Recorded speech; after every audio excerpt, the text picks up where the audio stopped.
Welcome to this week's Slow Sunday episode. It has been quite an eventful week. We quit the keto diet. St. Patrick's Day happened Monday, and we'll be in the process of undecorating today in a little while and decorating for Easter. So we hadn't got around to it yet because this has been quite an eventful month as well. Considering 2 weeks of this month, I was stuck with a nasty flu. I stayed keto throughout the entire flu. I walked at least 8,000 to 10,000 steps as best I could in the house. I really ramped that up this past week. There was one day I got 20,000 steps in, and yesterday I got 18,000 in. So, yeah, I mean, I've really been crushing it on the walking thing. So, the inches in my stomach are going down. I showed where the steering wheel tray that Big Country bought me several years back that I have not been able to fit on my truck. I actually got it to fit in between my stomach and the steering wheel to the point where I could actually use it as it is intended to function. So that was a pretty good non-scale victory. I haven't done a weigh-in in 2 weeks now. Well, I have, but not on camera. So with the flu and everything, my weight has been pretty consistent. It's been fluctuating between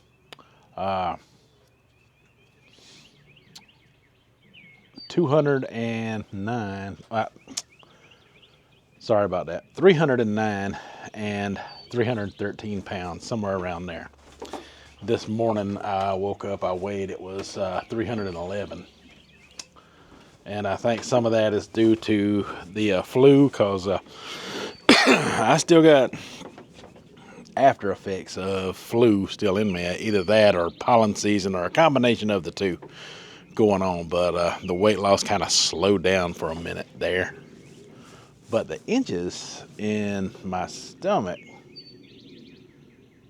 have been going down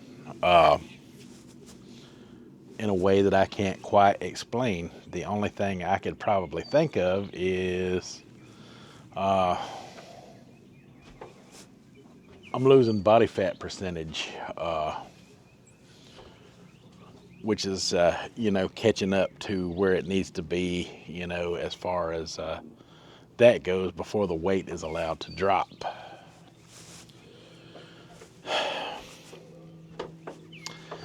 And yesterday, like I said, I woke up yesterday, I was 313 pounds. Today I was 311.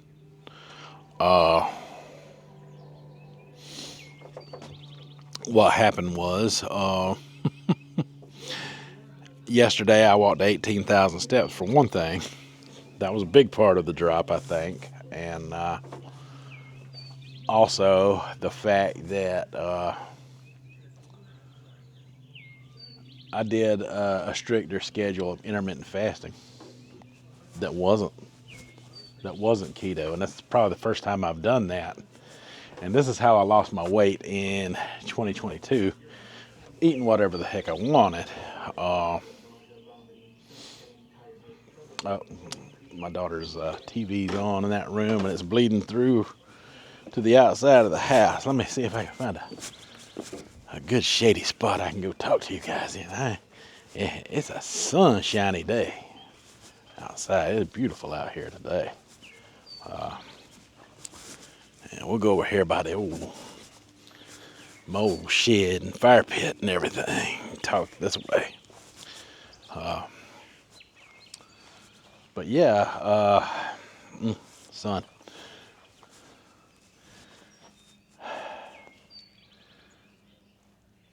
But yeah, I mean, yesterday, around 10 a.m., that's about the time it is right now. It's a little after 10 a.m. Between, around 10:15 or so right now. I ate a fish sandwich, that I made at home, frozen. It's a brand that I will be doing a review on throughout this week. But I ate that. I ate it with a slice of cheese on it, the way you would get it, at like the restaurants, and some tartar sauce that I bought at the store. And I ate that. I ate it on regular sesame seed buns, no keto bun, nothing like that. Petridge Farm brand buns. I found them at the Food Line the other day. They had a buy one get one free sale on buns. So I got the some sesame seed buns, and I got the onion buns, because I like them onion buns that I'll be using on some things throughout the week as well. But it felt good to pay a price like that and be able to get something in return than all the keto stuff that I've been buying. Even though the keto stuff is lower in calorie, it is way more expensive. And some of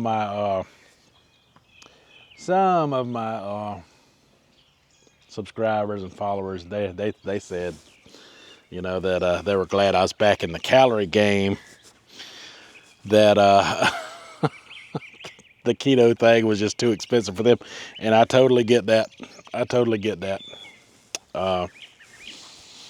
And keto was a good experiment. I'm not sure why I didn't lose as much on keto as I have done, because this is the third month into the year. And I only, at my low, now I'm talking about my lowest low, I only lost 30 pounds for the month. I'm about 1.5 pounds heavier than my lowest low right now, which before next week's weigh-in, I will resolve and be under. I will have a new lowest low next Slow Sunday episode. You can bank on it. Especially after what I saw yesterday. Like I say, I ate the fish sandwich. The wife and I went to Applebee's later because the fish sandwich is all I had. It's like, you can consider that like a breakfast. And then about 2 p.m. yesterday, we went to Applebee's. And we got their club sandwich. I can't remember what that club sandwich is called, but it's like a clubhouse grill, I think is what they call it. Sorry about that. Yeah, I had the clubhouse grill. I think that's what it's called. Clubhouse grill, something like that. It's got like turkey, ham, lettuce, tomato, their special sauce, which is very sweet in flavor. It was probably a sugary sauce. It wasn't nothing keto about anything I ate yesterday. And I had fries with that, with ketchup. Not reduced sugar ketchup either. Like, I think they sell Heinz, or they don't sell, but they have Heinz ketchup there. The regular brand. The good stuff. Eating the good stuff. And, when me and the wife eat at Applebee's, we split one of those blondie desserts. And I've done this all throughout 2022. Right? I did it then, too. The difference between what I did yesterday and what I used to do in 22, and we're talking about intermittent fasting here, right? The difference is I did not walk in 2022 because I was on the road a lot more. I was definitely on the road a lot more, and the only walking I ever got in when I was stopping at stores to shop in and different things, which I guess I got a pretty good bit. I don't know, because I didn't really monitor it with any kind of step tool like I'm doing now with the watch that I got for my birthday. All of that, and I was over 2 pounds down this morning after eating all that, because we did not eat anything else after that. I ate all that food. I ate the sandwich yesterday. I ate that big meal at Applebee's.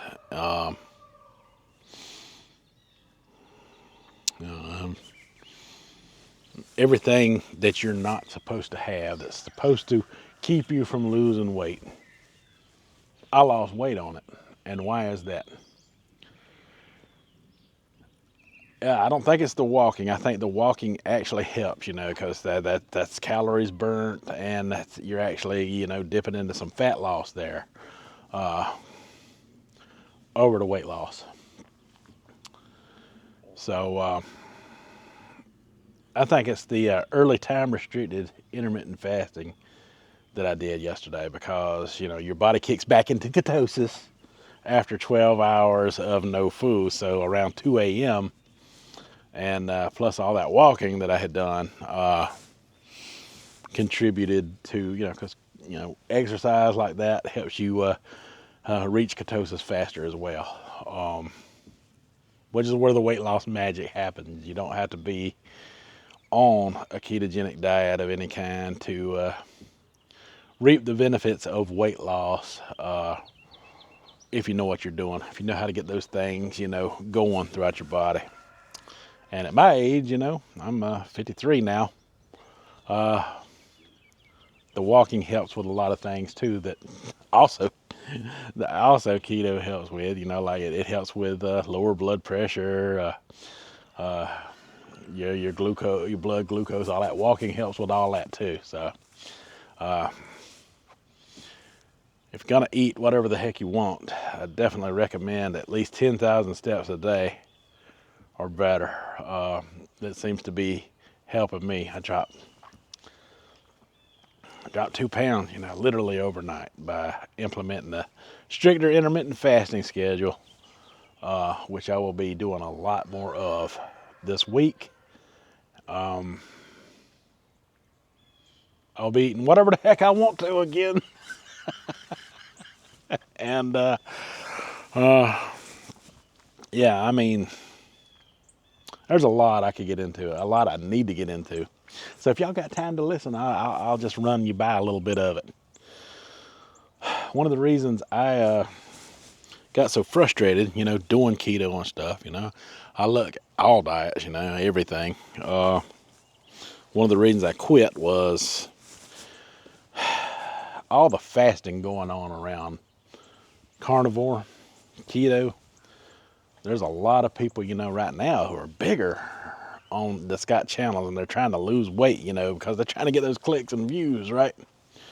Trying to get those clicks and views, and fasting always comes up, no matter what diet you're on. I watched a vegan channel about how to get started, doing a vegan diet, and the expert on there was like, you got to put in a little bit of intermittent fasting. You got to lower and cut calories a little bit.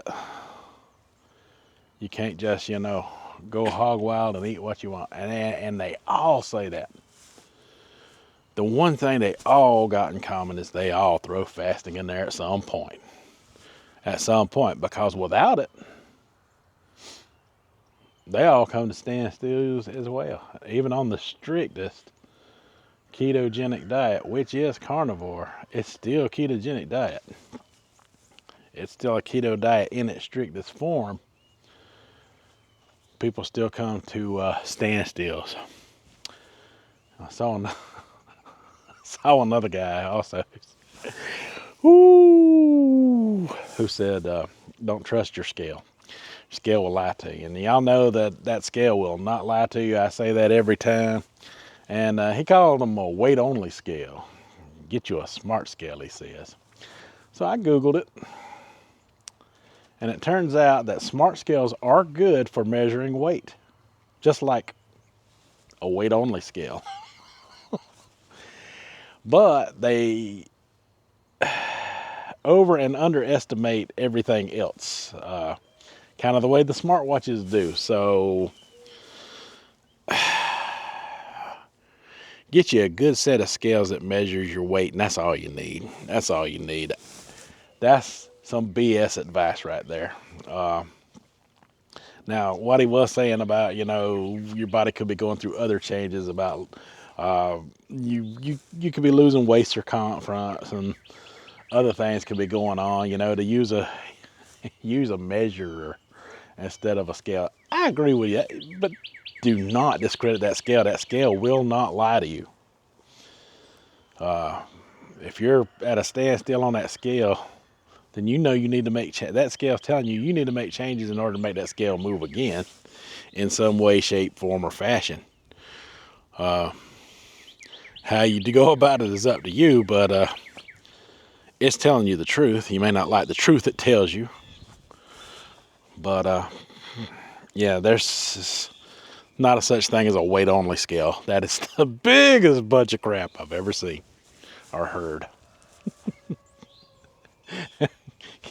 Weight-only scale. Yeah, because the body fat percentage and everything that you're standing on that thing it's not measuring you properly. You remember the Wii board that done stuff like that with the Nintendo Wii a few years ago? Yeah, it's supposed to measure all that body fat percentages and stuff too, but it's about as reliable as that. But the weight part was always on time. I found the weight part when I used to play that game was always, pretty, on par with what an actual scale would say.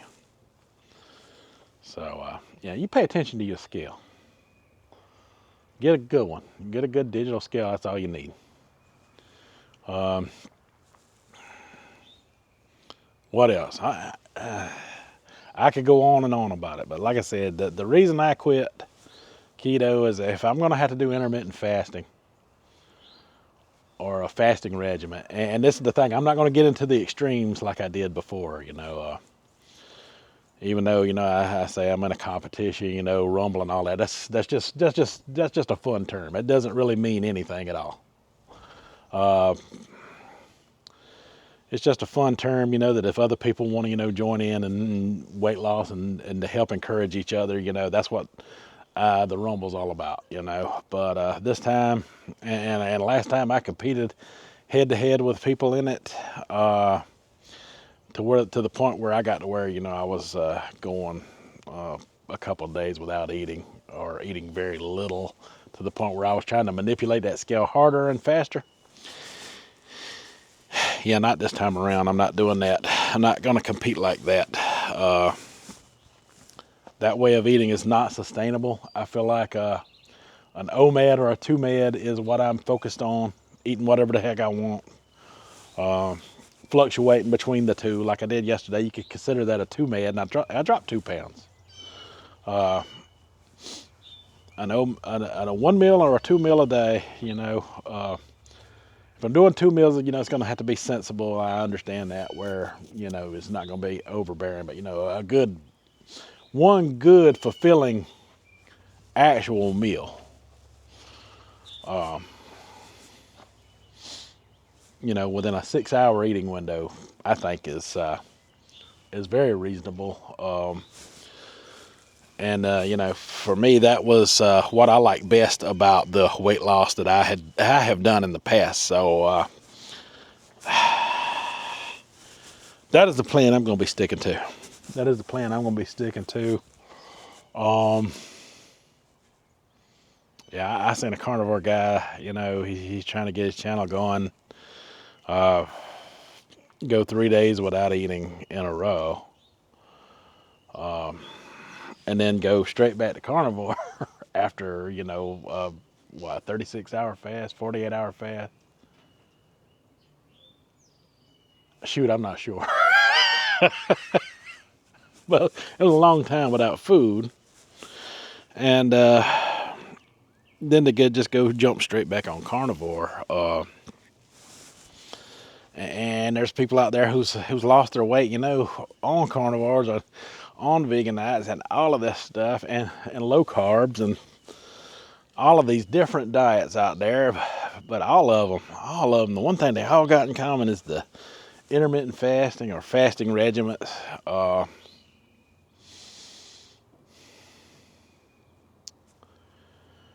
at the end of the day, no matter what diet you're doing, you got to cut down on the calories in order to lose some weight. That's just the hard, cold, truthful reality of it. Eating certain ways, for health conditions like skin improvements and stuff like that, I can't speak for any of that. That's the stuff I'm not sure about. Not everybody has the same biomechanical makeup when it comes to those type of things. So my advice to you is if you don't have those disorders, then don't worry about a diet of people who do have them that cut that stuff out for them, because maybe you don't need it that way. Maybe you need other things. Nutrient. We're not all the same blood type is what I'm saying. There's a lot of differences that fluctuate between us and between all of us. Yeah, there's just a lot of difference between all of us. That's what I'm trying to say. We're not all the same, made up the same. I think food affects us all differently in different ways. You just got to find out what works for you, and whatever's best for you, that's what you stick with. And it appears to me that what works best for me is just not eating so daggone much, because the gorge eating, that's where I have the problems. No matter what diet I'm on, and I think that's one of the problems I have with keto. The diet is just too easy to overindulge, and a little bit harder to track than just calories alone. In my opinion, it's harder to track. All right, that's all I got for this Slow Sunday episode. So I guess we'll end it here. All right, folks, that's all I got for this one. Someone tell the next one, you folks have a good one.